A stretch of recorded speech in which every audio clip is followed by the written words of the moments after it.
Earlier in the season, I received a comment in my comment section asking me if I thought the NFL was rigged and scripted. And I did say that I personally don't think so, but I can understand why people would feel that way. Because this season has been a very controversial year for officiating. I think this 2023 season has been the most I have seen people talk about the controversy with officiating. And in the most recent game between the Lions and the Cowboys, the latest officiating controversy, I think that potentially opened up a lot of people's eyes and minds as far as the NFL being rigged and scripted. I do think that there are outcomes the NFL would like to see take place. But I don't think they would go out of their way to blatantly fix every single game to get said desired outcome. I think that if the outcome they wanted took place, it's great for them, but if it doesn't, I think they just say that is what it is, and we'll move on. We'll make the best of whatever the outcome that took place as far as moving on to the next stage of the NFL. But with the way the playoffs are scheduled for this week, you would think potentially that perhaps the NFL is very happy with this lineup this week, as we've got Tyreek Hill going back to Arrowhead Stadium to take on his former team, the Chiefs. We've got Packers and Cowboys. The last couple times we've seen them face off in the playoffs, some of the most iconic moments in the playoffs. Plus, Mike McCarthy is coaching against his old team. Sunday night, Matthew Stafford returns to Detroit, but he's leading the Rams in a playoff game. And this one is not as relevant as the other three, but it's still somewhat of a nice storyline. The Browns and Texans, the two teams involved in the Deshaun Watson trade, going against each other. And if the Browns win this matchup, it's very possible, depending on how the rest of Wild Card Weekend plays out, Joe Flacco returning to Baltimore to take on his former team. Johnny Sports Network here to provide you with my Wild Card Weekend predictions. Before I get to that, I want to talk about Black Monday for a little bit. Black Monday was fairly quiet. It wasn't really anything surprising to me. It was anticipated that Arthur Smith would possibly be let go, as there was still a small thought in my mind that Arthur Blank would not have the confidence to make the decision, as in the past, Arthur Blank has not had the confidence to make decisions when he needs to make them. Ron Rivera was let go by the Commanders. That was something that was expected. But today, we find out the Titans part ways with Mike Vrabel. And that didn't really make sense to me, as I felt like Mike Vrabel, I think he was good for 2024 with the Titans. Mike Vrabel is one of the better coaches in the AFC. But as far as the three coaches that we have seen get let go in the past 48 hours or so, Arthur Smith, he will be fine. With who his dad is, he does not need to do anything anymore for the rest of his life. He does not have to work another day in his life. He doesn't want to. Ron Rivera, I think it's possible that he does get picked up by a team needing a defensive coordinator. I think worst case scenario for him, Ron Rivera gets picked up by one of the broadcasting networks. As far as Mike Vrabel, I'm not worried about him at all. I think Mike Vrabel is going to be on somebody's coaching staff within the next 2 weeks. I'd be surprised if he doesn't have another place within the next 2 weeks. Maybe even by this time next week, Mike Vrabel will be somewhere else and he will have another spot on another team. But let's get right into the wild card predictions, as we are in for some very good football this week with a lot of great storylines. The first matchup of wild card weekend, Saturday afternoon, Browns and Texans. In week 16, we saw these two against each other. The Browns won 36-22. Amari Cooper had a career day, 11 catches, 265 yards, and 2 touchdowns. Amari Cooper, Myles Garrett, Mike Ford, Greg Newsome, Juan Thornhill are questionable for this matchup. And for the Texans, Noah Brown and Robert Woods are questionable for this game. The Browns are 4-1 with Joe Flacco as their starting quarterback. The Texans in the playoffs by winning the AFC South, as they were going to be in the playoffs no matter what happened in the Jaguars-Titans game. The Texans winning the division, hosting this game. CJ Stroud has been phenomenal all season long. However, the Browns are first in total defense. The Texans, they are 14th in total defense. And I have talked about throughout the season, when it comes to the Texans, about how the Texans aren't good against strong defenses. If they were against a bottom 16 defense in the league, a bottom half defense, I would like their chances, because against bottom 16 defenses, they are 9-2 on the year. They're against the leading defense from a stat standpoint in the Browns. And the Texans against top 16 defenses this year, they are 1-5. I get this is the playoffs, and I get that just making the playoffs, it means you have a chance. Anything goes in the playoffs. But I just think that this is going to be a matchup where I just feel like CJ Stroud, it's gonna really show that this is his first playoff game, especially against the best defense in the league from a stat standpoint. But I also do want to keep in mind, I wanted to bring this up, Kevin Stefanski and DeMeco Ryans. Perhaps this game decides the coach of the year. I know there are a lot of people that are supporting Dan Campbell on this, and I think Dan Campbell has a case for that, but I think whoever wins this game, they just may win coach of the year. That is another storyline for this matchup. But I am picking the Browns to win this matchup for the sole reason the Texans haven't been good against top half defenses all season long. A combined record of 1-5 against the top 16 defenses from a stat standpoint. Dolphins and Chiefs on Saturday night, and it is anticipated that the weather will be at single-digit temperatures. That is something to keep in mind. A rematch of Week 9 in Germany, where the Chiefs won by a score of 21-14. And it was not as high scoring of a game that was anticipated going into it. I remember back in Week 9, I anticipated that this was going to be a high scoring game and we'd see a lot of points. But the defenses, they really held their own in this game. It was a game where we saw the Chiefs get out to a 21-0 lead at the half, where the Chiefs defense made a play, Tyreek Hill fumbles, and it's taken back for a defensive touchdown. And it looked like the Dolphins were completely out of that game, but in the second half, the Dolphins, they rallied to get it down to a touchdown.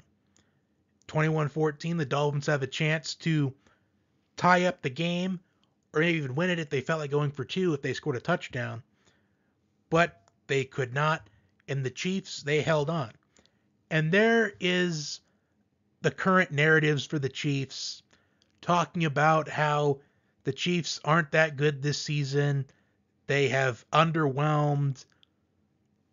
Offensively, they have been struggling the entire season, which that is true. This offense has not been as good as we have seen in years past. Talks about how there's a certain singer out there that is distracting this team.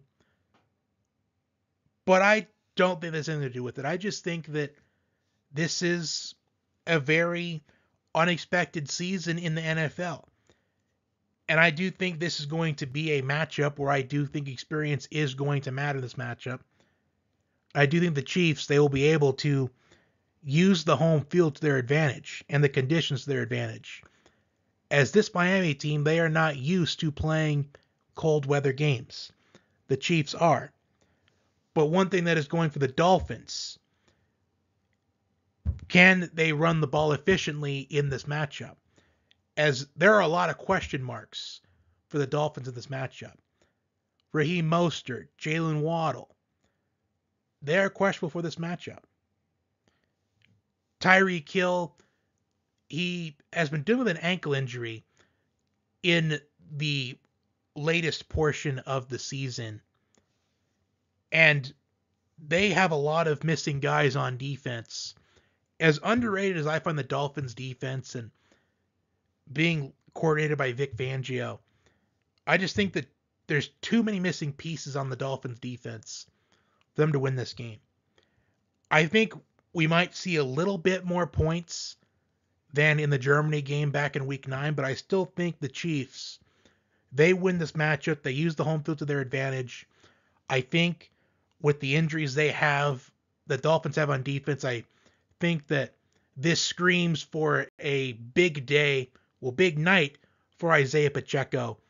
The Chiefs, they advance. Next up, we have the Steelers and the Bills. The Steelers won 3 in a row to end the regular season. To get to this point, they may have needed some help from the Titans, but that's okay. They made the playoffs, and just being in the playoffs, you have a chance. But bad news for the Steelers. TJ Watt, the heart and soul of their defense, who led the NFL in sacks this season with 19 on the year, is out for this game with a knee injury.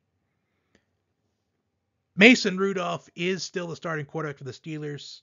He will once again be under center for this matchup, as ever since the Steelers started Mason Rudolph, they have looked like 5 times a better team than before. The Bills have won 5 in a row to earn the number 2 seed in the AFC, including winning 6 out of their last 7 games. The Bills' 6 losses on the year have all been by single digits. The Ravens and the Bills are the 2 teams that, when we look at their losses, it's not a loss where they completely get outplayed, where it's completely one-sided the entire game. The Bills are ranked 9th in total defense. An equalizer for this matchup, despite TJ Watt being out. The Steelers have a plus 11 turnover margin. And we have seen Josh Allen at points this season be turnover prone. We've seen it before. And I have seen a lot of posts throughout the day about how this is going to be your 27-6 game of the week. This is going to be the one game where it's not going to be as entertaining. It won't be close. But I actually don't think that's going to be the case. The Bills, they are peaking at the right time.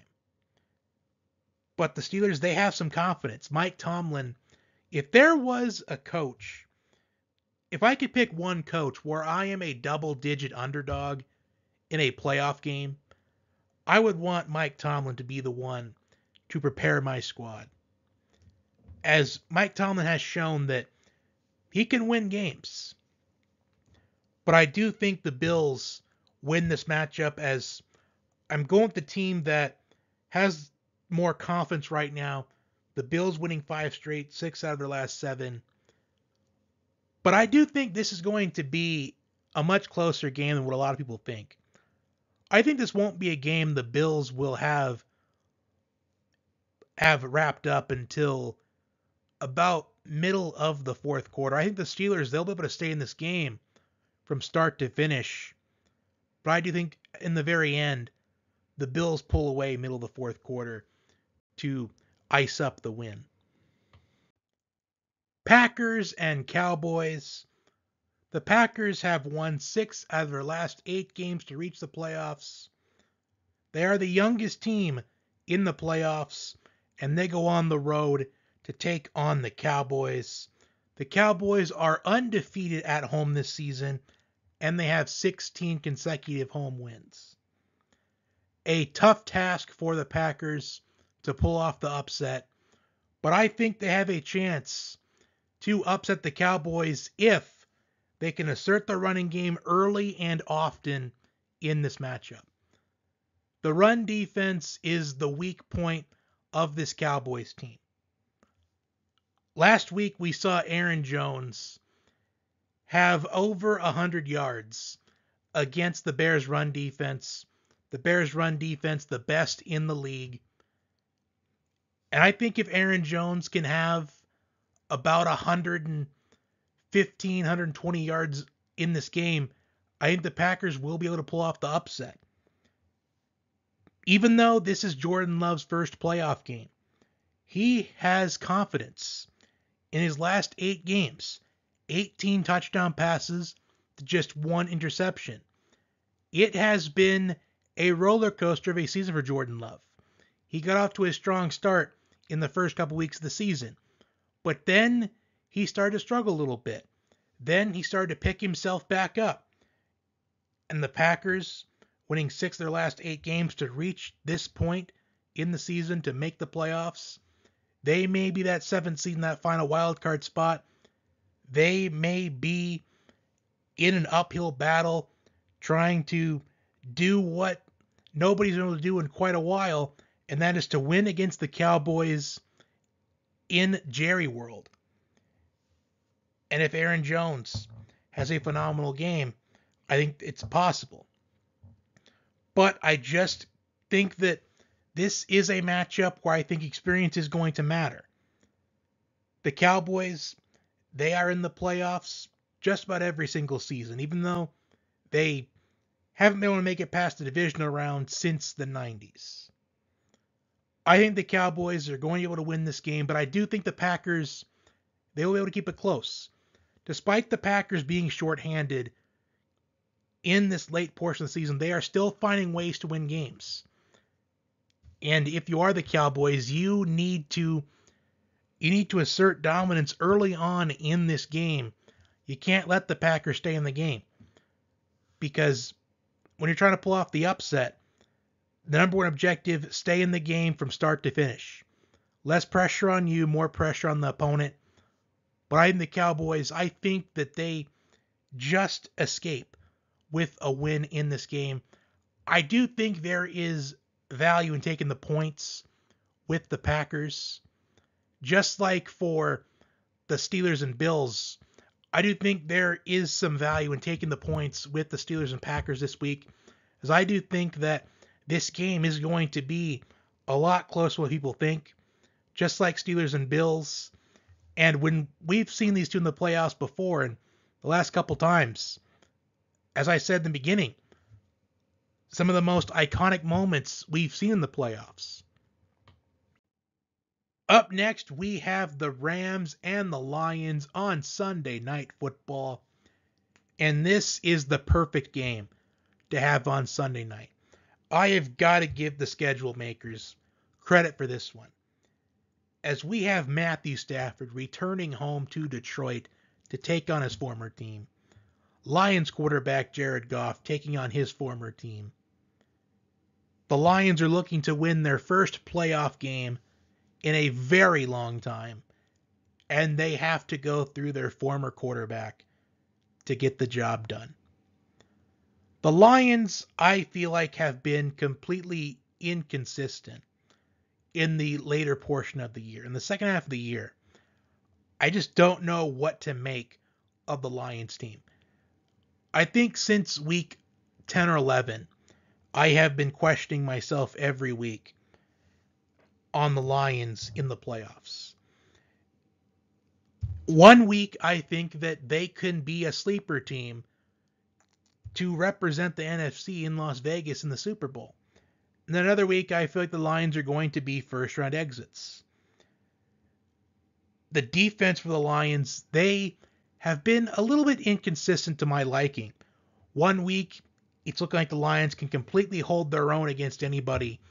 Then the next week, they're giving up a lot of yards and quite a bit of points. The Lions gave up quite a bit to Justin Jefferson last week. And I am slightly concerned for the Lions in this game. In fact, I'm going to pick the Rams to win this game because I think this is another matchup this week where I do feel like experience is going to matter. Dan Campbell is coaching his first playoff game. Jared Goff has playoff experience, but the players around him, this is a pretty young Lions team that they have little to no playoff experience. And the Rams are the more experienced in this matchup. Matthew Stafford experienced, Cooper Kupp experienced, Aaron Donald experienced. As the Rams, there have been players on this Rams team that have been there and done that. They have made the run to the Lombardi Trophy. Sean McVay has playoff experience coaching. And I think this is going to feel a little bit like the Falcons and Rams in the wild card matchup a few years ago, where the Rams, they were inexperienced, and the Falcons, a more experienced team, won that matchup. I think it's the same case here. The Lions, they're the least experienced team of the two, and the Rams, the more experienced team, they get the win. But then we saw what happened with the Rams a few years later. Perhaps the same could be said for the Lions, but we'll have to wait and see. But either way, I think the Rams, they win this Sunday night. I think the Rams, they pull off the upset. Wild card weekend concludes with Monday Night Football, Eagles and Buccaneers. And I'm going to be honest, I am surprised that this is the Monday Night Football game. I really thought that this was going to be the Saturday night game that you could only watch on a certain streaming service. It's not that I don't like either of these two teams coming into the playoffs. It's just that this does feel like the worst matchup of the week when you're talking about teams going against each other. These two teams enter the playoffs in opposite directions. The Eagles have lost 5 of their last 6, while the Buccaneers have won 5 of their last 6. The Buccaneers, benefiting from being in the NFC South, the least competitive division in the entire NFL. We saw these two in Week 3 on Monday Night Football, where the Eagles won by a score of 25-11. But the Buccaneers, they held their own for as long as they could in that game. Jalen Hurts did throw 2 interceptions that night. And the Eagles won that game with a dominant performance by DeAndre Swift. I think if the Eagles can just run the football often and effectively, I think the Eagles will win this game. The Eagles, they are the worst defense from a stat standpoint among the teams that made the playoffs. The Buccaneers defense is not significantly better than the Eagles defense. And there is anticipation for some rain in the forecast on Monday night. I think that screams a big night for DeAndre Swift. And even though losing 5 of the last 6 games, it raises the red flags entering the playoffs. I think if there was a team that can overcome this adversity of losing 5 of the last 6, I think it is this Eagles team. As we've seen in the past, people count out the Eagles but they rise to the occasion when they're doubted. And even though the Eagles right now are favored in this game, it kind of does feel like they are underdogs a little bit in this game. As the Buccaneers, they have more confidence going into the playoffs. But I think the Eagles, they will win this matchup. And it's hard for me to support a team in the playoffs that was a beneficiary of a bad division like the Buccaneers. I feel like this may end up looking like the Cowboys Buccaneers in last year's wild card matchup. I think it will be a little bit closer, but I think the Eagles, they still get the victory on Monday night. And that will do it for my wild card weekend predictions.